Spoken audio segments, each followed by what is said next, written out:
tolong jauhi handphone. Tolong jauhi handphone anda tu. Kena ada jarak anda dengan handphone. Sebab apa kena ada penjarakan handphone? Anda mungkin mangsa seterusnya.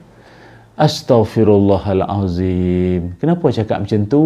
Assalamualaikum warahmatullahi wabarakatuh. Bismillahirrahmanirrahim. Alhamdulillahirrabbilalamin. Wassalatu wassalamu ala rasulillah wa ala alihi wa sahbihi ajma'in, amma ba'du. Apa khabar kawan-kawan semua? Semoga semuanya berada dalam keadaan sihat, dalam keadaan ceria semuanya. Dan kita juga insya-Allah ramai di kalangan rakan-rakan kita yang akan bertolak pergi ke Langkawi, nak pergi bercuti, nak berehat-rehatkan minda ke Langkawi. Sebenarnya ini pun adalah satu peluang yang membahagiakan, peluang yang begitu menceriakan, sebab setelah mana lama lockdown, duduk di rumah, stay at home belaka, yang banyaklah yang kita dengar sampai menyebabkan pelbagai keadaan. Ada yang timbul ataupun munculnya golongan kemurungan, ada yang berlakunya tekanan dan sebagainya lah. Dan bukan setakat itu sajalah, ini pun merupakan satu peluang yang baik kerana industri perhotelan dan juga pelancongan antara yang begitu terkesan sekali. Antara yang begitu terkesan sekali, iaitu pernah direkodkan bahawa sektor perhotelan dan juga pelancongan ni antara yang terkesan sehinggakan 30,000 hilang pekerjaan, 10,000 yang dicutikan tanpa gaji dan ramai lagi yang dipotong gaji. Maknanya ini merupakan satu peluang yang begitu baik sekali untuk semua ambil peluang dengan sebaik-baiknya. Dan saya pun beberapa tahun lepas pergi ke Langkawi, merupakan satu lokasi destinasi yang saya pun suka.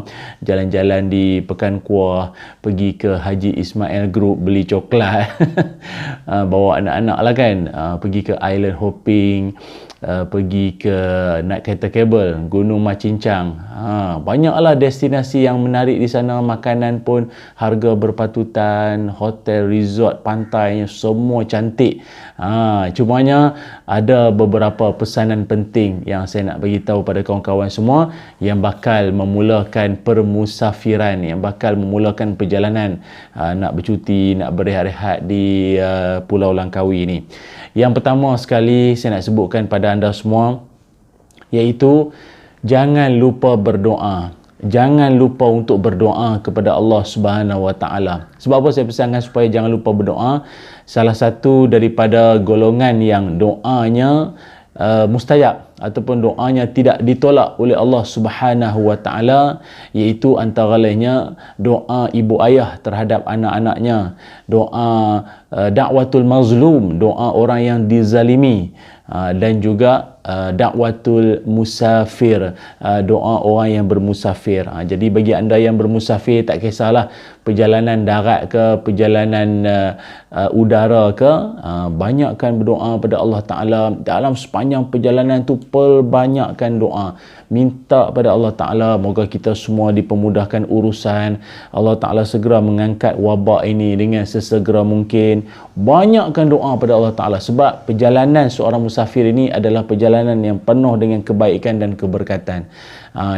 Dan di samping itu pula, solat jangan dilupakan. Solat jangan lupa. Dalam seronok, dalam bergembiranya untuk nak pergi berjalan-jalan, cuti seumpamanya, maka solat jangan pernah dilupakan, kawan-kawan yang saya hormati sekalian. Dan dalam pada itu yang pertama. Yang keduanya berhati-hatilah. Kalau mungkin yang memandu ni ataupun sampai saja di Langkawi nanti ada yang ambil kereta sewa ke apa, tolong hati-hati dalam pemanduan. Jaga, kita ni bawa banyak nyawa ni. Kita bertanggungjawab atas banyak nyawa. Nyawa sama ada dalam keluarga kita yang duduk dalam kereta yang kita pandu tu, ataupun nyawa-nyawa ni orang di kiri kanan jalan persekitaran kita ni. Penting.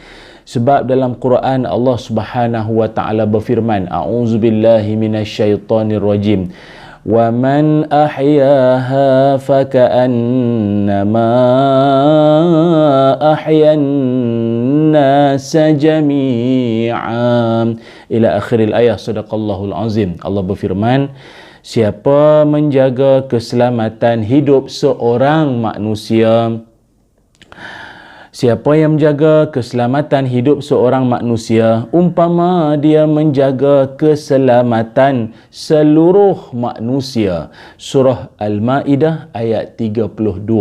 Maknanya satu ganjaran yang besar, yang mana kalau seseorang itu dia betul-betul dia menjaga keselamatan, dia berhati-hati, dia cermat dalam pemanduan, dan juga kerana itu saja, maka ganjarannya seolah-olah dia menjaga nyawa seluruh umat manusia di dunia ni. Berapa ramai manusia di dunia ni, seumpama itulah dia punya kelebihan yang dia bakal peroleh. Dan elakkanlah kita daripada berlaku sebarang bentuk kecuaian, sebab kata Nabi SAW, awwalu ma yuqda bainan nas yaumal qiyamah fid dima. Nabi SAW bersabda, kes yang akan dituntut di akhirat nanti iaitu yang melibatkan pertumpahan darah. Hadis riwayat Imam Bukhari. Tolonglah kawan-kawan semua memandu dengan berhati-hati, dalam keadaan yang cermat, tengok kiri kanan, mata tu jangan duk tengok handphone pula nanti. Kadang ada setengah orang mata tu duk tengok waste, duk tengok arah jalan, lepas tu dah tak lihat, tak tengok, tak pandang ke depan, kiri kanan, ada orang nak potong ke, ada orang nak masuk simpang ke, dah tak tengok dah. Kalau yang nak tengok alat navigasi ni semua, mintalah isteri ke anak-anak tolong tengokkan. Jangan kita habis tak tengok tu lagi susah keadaannya itu. Okey, dan bukannya apa, sebab kita pun di Malaysia telah pun ada satu kajian yang mana purata 18 orang meninggal dunia dalam sehari akibat kemalangan jalan raya, dan setiap 1 jam 20 minit nyawa melayang.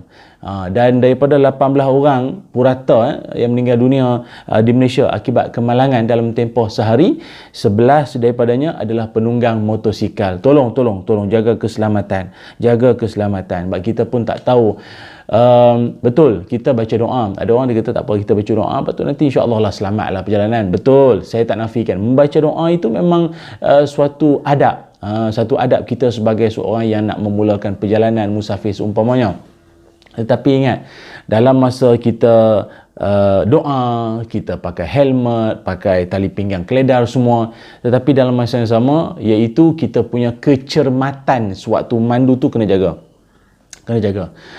Dan doa ketika nak memandu ni penting sebab apa? Kita kan selalu baca Allahu Akbar, Subhanalladzi sakhkhara lana hadza wa ma kunna lahu muqrinin wa inna ila rabbina lamunqalibun. Doa sebelum memulakan perjalanan ataupun doa sebelum memandu. Dia sebenarnya doa ni penting sebab apa? Dalam perjalanan kita, yang kita hanya kawal adalah steering kita saja. Steering kita saja yang kita kawal. Tetapi siapakah yang mengawal? Apakah yang akan berlaku di hadapan nanti? Lori yang mungkin entah tayar nak pecah ke, atau mungkin ada kereta yang bawa pening-pening. Siapa yang akan kawal keadaan ini semua? Allah Subhanahu Wa Taala. Maka doa itu adalah sebagai langkah kita menyerahkan diri kita, keselamatan kita untuk Allah Taala lindungi kita. Kita ikhtiar kan dengan sebaik-baiknya semua. Okey, dan kemudiannya saya nak pesankan juga pada kawan-kawan semua para penonton, tolong jauhi handphone. Tolong jauhi handphone anda tu. Kena ada jarak anda dengan handphone. Kawan-kawan semua yang nak pergi berjalan ni semua, sama ada langkawi ke pergi mana-mana jalan-jalan sekalipun, tolonglah jarakkan diri anda dengan handphone.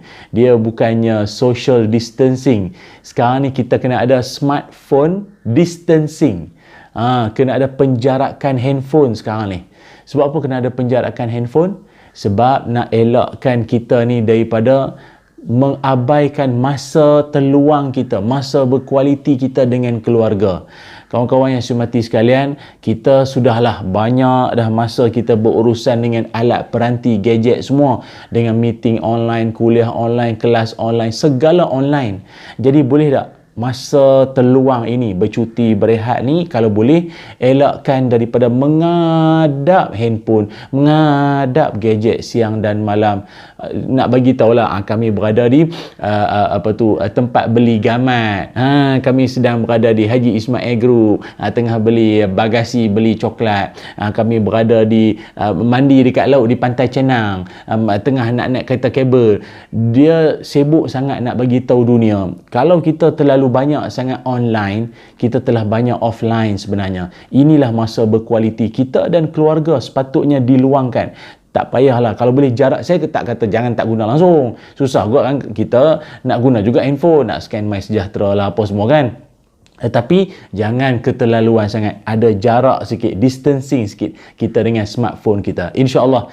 Dan jangan lupa tiap kali perjalanan kita tu, bila pulang saja daripada bercuti, balik pada Langkawi ke apa, janganlah tangan kosong. Balik dengan apa-apa hadiah, apa-apa buah tangan yang boleh kita berikan kepada saudara mara kita, ke jiran-jiran tetangga, yang sebagai kenang-kenangan. Sebab salah satu sunnah Nabi Muhammad SAW, baginda Nabi kalau pulang saja daripada permusafiran, biasanya baginda akan bagi hadiah, ada sesuatu yang Nabi bawa pulang. Sebab apa?